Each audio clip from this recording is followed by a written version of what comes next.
नमस्ते बच्चों, आप सभी का स्वागत है मेरे यूट्यूब चैनल पे।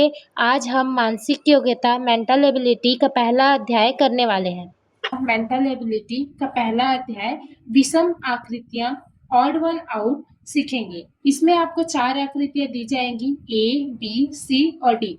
इनमें से 3 आकृतियां किसी न किसी नियम का पालन करती है, जबकि एक आकृति उस नियम के अलग रहती है। हमें उसी अलग आकृति को पहचानना है और उसे टिक लगाना है। तो चलिए आज हम अपना पहला प्रश्न देखते हैं। यहाँ पे आपको पहले प्रश्न में 4 ऑप्शन दिए गए हैं ए, बी, सी और डी। इसको ध्यान से देखो और आपका जो आंसर है उसे कमेंट करो। इस आकृति में इस क्वेश्चन में हमारा सही आंसर है आंसर नंबर डी।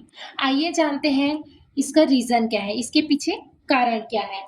तो इसमें आप बच्चे आप ध्यान से देख रहे होंगे तो आपको दिखाई दे रहा होगा ए, बी और सी में जो एक तीर की निशान है वो क्या है, छोटी है। लेकिन वही आकृति डी में क्या है, जो तीर के 2 निशान है वो क्या है, छोटे हैं। इससे हमें क्या पता चलता है कि ये आंसर सही है। ये क्या है, तीनों आकृति से भिन्न है। तो चलिए अब हम अपना अगला क्वेश्चन करते हैं। क्वेश्चन नंबर 2 में भी आपको सेम पहले क्वेश्चन की तरह 4 ऑप्शन दिए गए हैं ए, बी, सी और डी। आप इस आकृति को ध्यान से देखिए और अपना आंसर कमेंट करिए। तो चलिए मैं बताती हूँ, इसका सही उत्तर है आंसर नंबर सी। इसके पीछे कारण जानते हैं, इसका कारण क्या है। तो बच्चों आप ध्यान से देख रहे होंगे, इस ए, बी और डी आकृति में जो तीर के निशान है वो एक दूसरे से अलग दिशा में जा रही है, एक दूसरे से दूर जा रही है। लेकिन वही आंसर नंबर सी में जो तीर के निशान है वो क्या एक दूसरे के पास आ रही है। इससे हमारा सही आंसर क्या है, आंसर नंबर सी। तो चलिए चलते हैं अपने अगले क्वेश्चन की ओर। हमारा क्वेश्चन नंबर 3, इसमें आपको ए, बी, सी, डी सेम उसी प्रकार दिया गया है। इसमें हमें क्या जो सबसे अलग है उसे बताना है।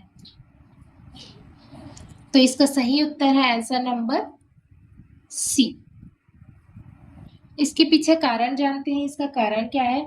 ए, आप बच्चे आप ध्यान से देख रहे होंगे ए, बी और डी में जो बीच की रेखा है वो इस आकृति को 2 बराबर हिस्सों में बांट रही है। जैसे ये वर्ग में ये जो रेखा है वो इसको 2 बराबर हिस्सों में बांट रही है, सेम उसी तरह इस त्रिभुज में भी ये इसे 2 ही बराबर हिस्सों में बांट रही है और इस आकृति में भी। जबकि आंसर जो सी ऑप्शन है उसमें हमें ये बराबर हिस्सों में नहीं बांट रही है, इसलिए हमारा आंसर सी है।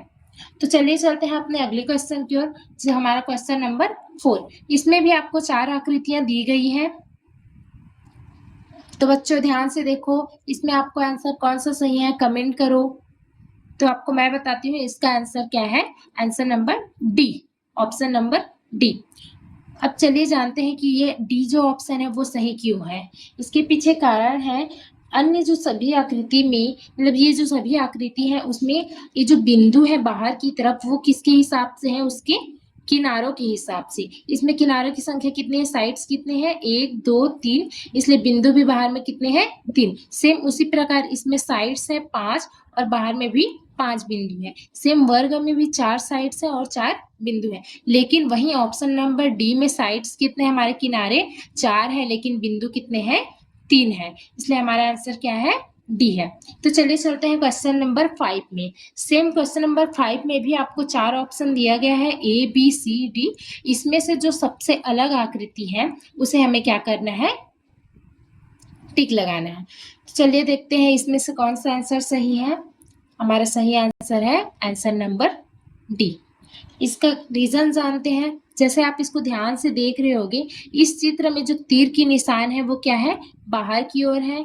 और आंसर ऑप्शन नंबर बी में भी, ऑप्शन नंबर सी में भी बाहर की ओर है, लेकिन ऑप्शन नंबर डी में जो तीर की निशान है वो क्या है, अंदर की तरफ है। इससे हमारा सही आंसर क्या है, आंसर नंबर डी है।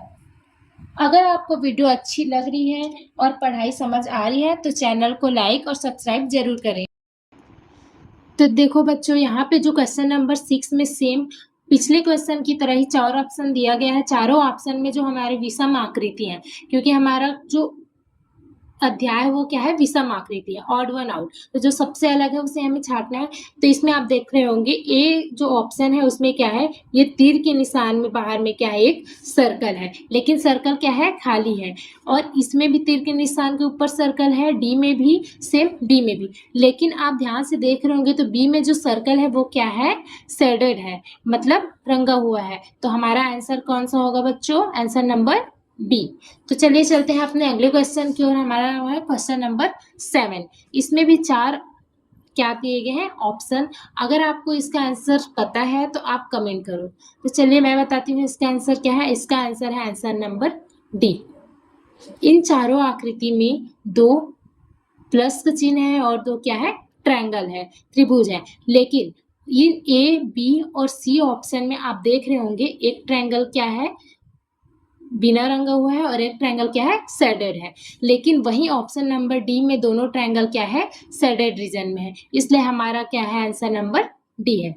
तो चलिए बच्चों अब हम देखते हैं अपना 8वें क्वेश्चन की ओर। 8वें क्वेश्चन में आपको 4 आकृतियां दी गई है। चारों आकृति में हमें क्या करना है, जो विषम है उसे छांटना है। तो इसका सही उत्तर है बच्चों आंसर नंबर डी। तो इसका कारण जानते हैं, आइए। जैसे देखो ए, बी और सी में अगर आप ध्यान से देख रहे होंगे तो ये जो लूप है वो क्या है, बाहर की ओर मुड़ी हुई है। लेकिन वही ऑप्शन नंबर डी में जो लूप है वो क्या है, अंदर की ओर मुड़ी हुई है। तो इससे हमें पता चलता है कि हमारा आंसर नंबर डी सही है। तो चलिए चलते हैं अपने अगले क्वेश्चन की ओर। हमारा अगला क्वेश्चन है क्वेश्चन नंबर 9। ध्यान से देखो बच्चों इस आकृति को और आपका जो आंसर है वो कमेंट करो। तो चलिए देखते हैं, जैसे ए, बी, सी और डी, इसको ध्यान से देखते हैं, फिर इसमें हमें पता चलता है कि इसका आंसर क्या है, आंसर नंबर सी। तो चलिए इसके रीजन जानते हैं।